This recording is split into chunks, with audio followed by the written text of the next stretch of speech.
káàbọ̀ padà sórí ètò Miliki Express. Mo lérò pé gbádùn àwọn àlejò tí mo gbé wá lẹ́ẹ̀kan ètèyè pẹ̀lú Mekus adẹ́rìnpòṣónú ni wọ́n. Ẹ̀yin follow wọn lórí Facebook, lórí Twitter àti orí Instagram. I'm sure pé àwọn náà wọ́n máa follow yín. Ọgbọ́n mo sọ fún yín lẹ́kọ̀ọ́ pé gbogbo àwọn àlejò mi lé ní pé adẹ́rìnpòṣónú ni wọ́n. Ó ṣe kó èèyàn méjì. In fact, gbogbo èèyàn olólùfẹ́ MC Portable láti ìlú Ìlọrin. Àwọn náà èmi àti àwọn lájọ máa kẹ́sẹ̀ ètò ńlẹ̀ lẹ́ni. Èèyàn olólùfẹ́ mi nínú ilé. Àlejò mi kẹta lórí ètò lẹ́ni. Orúkọ tá a bí wọn tí gbogbo èèyàn tí gbogbo ẹbí àwa ẹbí wọn báyìí tá a mọ̀ wọ́n mọ́ ni Oluwapomile Salako. Ṣé gbogbo èèyàn máa ń pè wọ́n ní LCK? Ṣé mo LCK ní àbí LCK àbí KKC? SLK. Okay. Wọ́n ní Health àbí S for sleek. Oh, wọ́n ní X for sleek. L for so L for loving. Wọ́n ní L for lovely. And K for What the K for? K for king. Yeah. K for king, yeah. Really work, but yeah, work. SLK ni sha. Àti Salako láti mú. Torí Salako yẹn ó ní bó ṣe rí. L. Oh, Salako. Bó ṣe rí nìyẹn. Okay. Ẹ sọ fún mi, ọmọ bíbí ìlú wo ni? Ashwale. Nǹkan tó ṣẹlẹ̀ ni pé ibi tó bí mi sí Èkó ló bí mi sí. Okay. Àmọ́ but. Èwo tún ni àmọ́ but. Àbí èwo ni àmọ́ but. Ibi tí mo ti wá, ibi tí dáàdì mi ti wá, Ogun State ló ti wá. Where in Ogun State? Ṣàgámù ló ti wá. Ó yẹ kí wọ́n Ṣàgámù, kí wọ́n Ṣàgámù. Ẹ mọ̀ nǹkan tó ṣẹlẹ̀. Mo sọ fún yín pé Èkó ló ti bí mi. So mi ò fi gbogbo ara gbọ́. Ìjẹ̀bú ló máa ń sọ ní ibi tí mi ti wá o. Yeah. Ẹ tó fún ọkọ wẹ̀sọ́ náà, wọ́n lè wẹ̀sọ́ náà. Wọ́n ní kẹ́ wẹ̀sọ́. Rárá, at least. Ṣebí nǹkan tẹ́ sọ sí i. Bọ́ bí gbogbo ọmọ Ìjẹ̀bú wọ́n ṣe máa ń kíra wọn nìyẹn ẹ̀wẹ̀sọ́. Ẹ̀wẹ̀sọ́. Wọ́n ní kẹ́ ẹ̀wẹ̀ kẹ́ wá so. Ẹ̀wẹ̀sọ́. Ṣé ìsìnrùnkúrun? Dèdè wẹ́rẹ̀ máa ṣe òrìrè o. Ẹ mọ̀ pé ní Ìjẹ̀bú wọ́n máa ń like láti máa kọ́lé gan. So most of them bricklayer lè máa ń rí àwọn bricklayer ń bẹ àwọn tó máa so àwọn bricklayer wọ́n máa ń pọ̀ gan bẹ. So bí mo ṣe máa ń gbọ́ àwọn Ìjẹ̀bú yẹn ọ̀gá owó yẹn ẹni tó 50,000 ẹni tó a máa cast dèdè náà a máa ra cement a máa ra tire road. Ọ̀gá mi mo rìn èdè bàbá tí yẹn start mo like bó ṣe máa ń fix mo like. But like bó ṣe máa ń fix lè sọ̀nà. Ṣé ẹ ṣe kọ tí bá ń wo movie Ìjẹ̀bú ẹ máa rí. Ṣé movie Ìjẹ̀bú wà ní? Yeah, there's this guy tó ń pè ní Ìjẹ̀bú. Ẹ máa rí tí bá tún wo movie Dayo Amusa, My Beautiful Sister from Another Mother, God bless you. Wọ́n ṣẹ̀ṣẹ̀ release video ayé mi orin wọn. Tó wẹ́ pé àwọn náà lẹ́ ń wo movie wọn kankan ẹ máa kọ́ Ìjẹ̀bú ń bẹ àbí kẹsàn fún Popsi. Dad, I need to learn my language. Mo wà okay pẹ̀lú Yorùbá àti English tí mo máa ń sọ àti pidgin. Àbí kí ló káwọn ará lè sọ yín ló kò ní. Ẹ ṣe ní gbọ́dọ̀ èmi ní tèmi bá kí tèmi ará Àkúrẹ́ mo yóò ṣe de lú mi. Irọ́ mo yóò ṣe de lú mo fẹ́ intimidate ọ̀gá ni o. Mo fẹ́ intimidate. Ṣé intimidate inú Àkúrẹ́ ló wà ní? Kò sí nínú Àkúrẹ́ bẹ́ẹ̀ mo gbé wọnú ẹ̀ ni. Ẹ̀kọ́. Mo gbé wọnú ẹ̀ mo yà bá. Èmi náà lè sọ bẹ́ẹ̀ mo lè máa fi. Ó yá intimidate mi pẹ̀lú èdè yín. Pẹ̀lú Ìjẹ̀bú. Èébú ni mo mọ̀. Ṣé ṣì fọ èrò ọkọ̀ dé sórí owó rẹ̀? Excuse me? Ṣẹ́rí. Say that again. Ṣé ṣì fọ ọkọ̀ dé sórí owó rẹ̀? Wọ́n máa ń bu grandma mi wọ́n máa ń bú yàn gan so mo ṣe máa ń mọ àwọn èébú yẹn dáadáa. Àwọn èébú dé. Mo lè rí ọgbọ́n kankan bẹ̀ yẹn gbogbo àwọn atají àgbàlagbà nílé ẹjọ́ ẹ jẹ́ ká máa fi èdè bú àmọ́ ẹ ká yí ká ní máàcì Èkó náà bí wọ́n sí o wọ́n gbédè Ìjẹ̀bú rárá ṣùgbọ́n wọ́n mọ èébú ṣó wá dà bẹ́ẹ̀. So ẹ sọ fún mi báwo ni comedy ṣe bẹ̀rẹ̀? Well, comedy báwo ló ṣe bẹ̀rẹ̀? Mo jẹ́ ẹni tí mo ti máa ń ṣe drama, stage drama, àwọn eré orí ìtàgé mo ti máa ń ṣe láti kékeré láti ìgbà tí mo ti gbọ́n máa ń ṣe drama láti ìgbà tí mo ti kì í ṣe drama pẹ́pẹ́pẹ́ àwọn children drama àwọn drama pẹ̀lú ká máa lọ sí competition as at 7 years old 9 years old popsi mi ṣe movie kan because my popsi mi wọ́n máa ń ṣe drama náà fún church ẹ lè máa mọ̀ wọn bọ̀ àwọn Christian drama ló lè máa ṣe wọ́n dẹ̀ ṣe film kan fún church nígbà yẹn I was part of it so that was around 9 I was 9 years old then but mo ṣe dàgbà mo tún join drama ní secondary school mo join drama mo wá discover pé tí n bá ń ṣe drama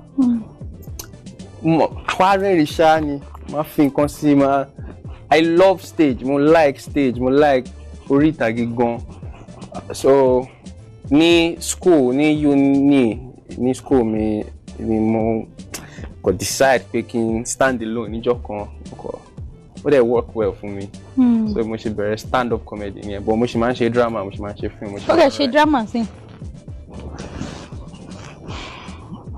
mi gbọ́. ẹ ṣe drama. ṣé wọ́n máa ń ṣàdédé ṣe drama. yeah ẹ sọ pé kí mi ṣe drama sí. kì í ṣe pé wèrè o. rárá not wèrè just do something ẹ ṣe drama any drama. kí ni kì í ṣe ẹ fún mi ní. ok ẹ sọ pé mi pé kí mi ṣe drama. ẹ ṣe drama. wo bó fẹ́ bó kọ̀ ó máa san owó mi. I am telling you ó máa san owó mi nítorí pé mo fi ogún ojú mi ṣiṣẹ́ ni ó rẹ̀ lè bí mi pé kí n yá ẹ lówó kó má dà padà. mo fún ẹ lówó tán mo yẹ nígbà tó ní ìdè rárá ọkọ̀ cut mo ní kẹ́ ṣe drama lè ṣe àbẹ́ ẹ̀ fi style báyọ̀ kọ̀ sọ̀rọ̀ tó mo rí owó mo yá ẹ lówó. mo like owó ni mo like owó. mo like ẹ̀ fi style báyọ̀ kọ̀ sọ̀rọ̀. rárá ẹ jọ ẹ fún wọn lówó wọn kì í ṣe drama lọ ṣe wọn mí ni wọn kò fẹ́ dá orúkọ yín ni. ok ṣé kì í ṣe mí gbà náà. ẹ má wọrí ẹ. ó yẹ ṣe drama tí yín sí. olólùfẹ́ mi mo fẹ́ràn rẹ̀ ẹ̀rín rẹ̀ dàbí òṣùpá ẹnu rẹ̀ dàbí ìràwọ̀ ìfẹ́ rẹ̀ pa mí bí ọtí ojoojúmọ́ sì ni máa fẹ́ láti máa rí jọ fẹ́nu kò mí lẹ́nu kémi sí fẹ́ ká ní ẹ̀yin ni.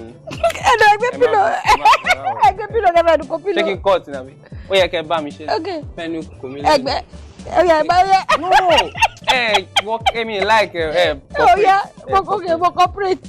ẹ fẹ́nu kò mí lẹ́nu kẹ́mi.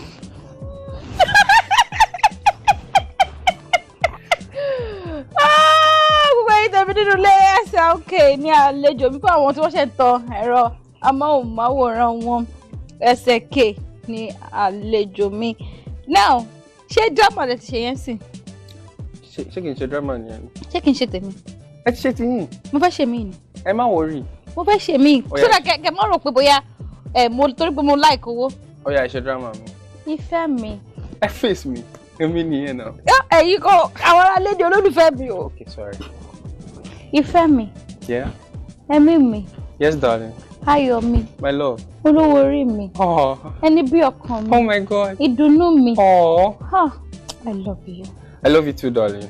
I love you so much. I love you too baby. mo fẹ́ fi àsìkò ìdúpẹ́ lọ́wọ́ yín pé ẹ ṣé ẹ kú àdúró tì ẹ kú gbìyànjú ṣé Ọlọ́run tó wá fi yín ṣorí tó fi ṣorí nínú ilé ẹ ní díẹ̀ nílẹ̀ o lágbára Ọlọ́run ẹ ní ṣubú ẹ wá ní sunkún dànù ẹ ní ṣubú dànù Ọlọ́run bàbá mi ràn yín lọ́wọ́ ìfẹ́ mi I love you so much.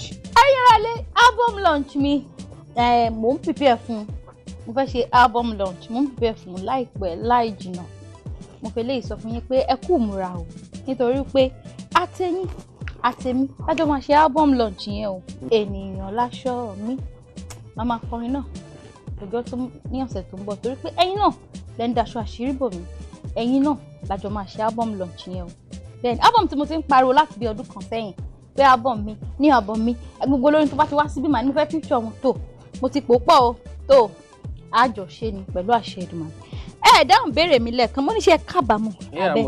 mo ń débẹ̀ ni but in as much tí àwọn òbí mi wọ́n wà okay mi ò fẹ́ relax mi ò fẹ́. ṣe fẹ́ ṣe agbójúlógún. kí n ìgbà míì mọ́tò àwọn alẹ́ mi ò ní wà jáde torí mi ò fẹ́ use mọ́ mọ́tò mi ò fẹ́. If you want to get yourself trained on the street. ìgbà míì wá máa wò pé ìwọ ọmọ ẹ̀ wàá lọ sí a fẹ́ kó travel lọ sí England kó lọ ṣe kíní ẹ so that wàá padà wàá ríṣẹ́ kò yẹ kí n suffer so to speak but mo need láti ṣọ́ra yín nù.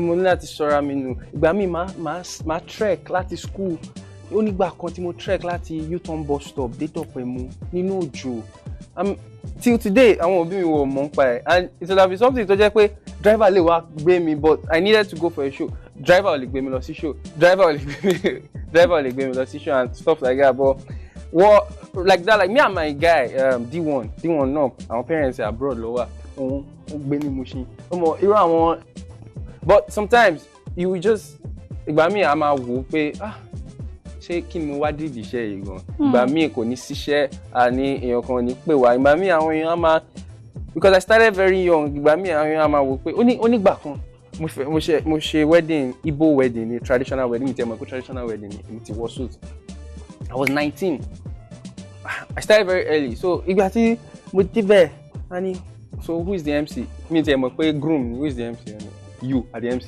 you what's all this ìgbà tí mo parí wedding yẹn wọ́n add sí owó mi but at that point challenges wà àwọn èèyàn nífẹ̀ẹ́ sanwó my first money was 1,000 naira mo kàn ṣe till today 1,000 naira ó dàbí 1 million lójú mi torí mo need ẹ̀ ní school gbà yẹn but things like that. I know that pé ẹ lè gbà ń lé ẹ̀kọ́ fẹ́ bèrè ni.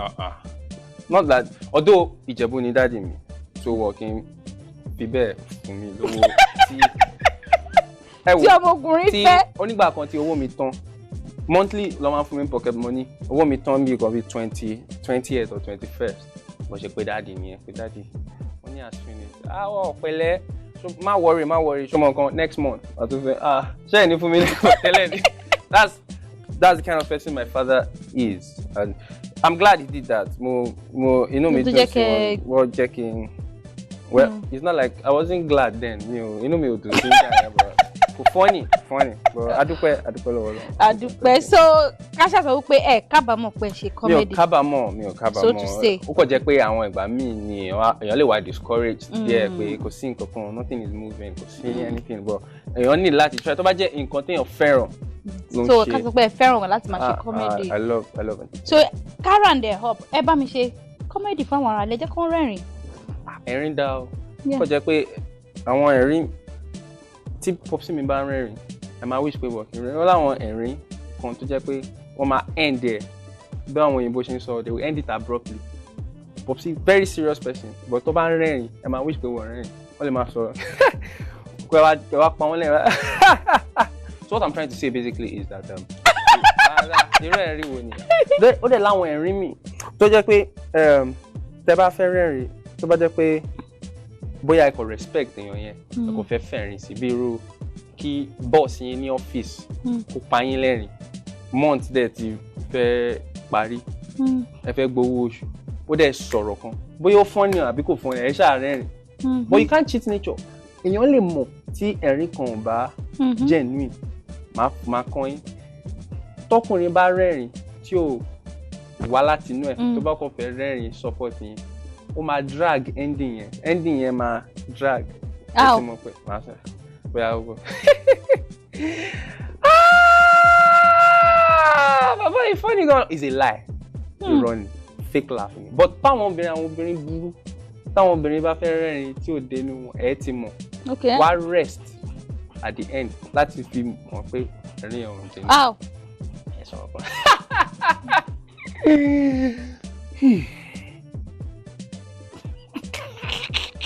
ó ti pa yín jẹ ni kì í ṣe ẹ rọra o ìyẹn fẹ́ jọ bí wèrè but no kì í ṣe pé ó fẹ́ jọ ni kì í ṣe pé.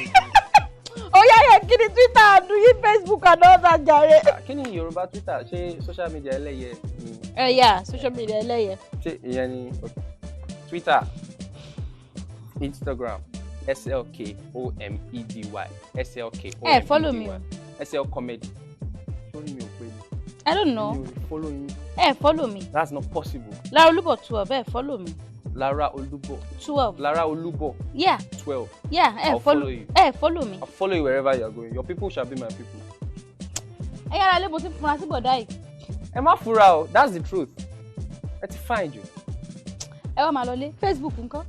SLK Olusalako. Sorry, mo ti gbàgbé Facebook.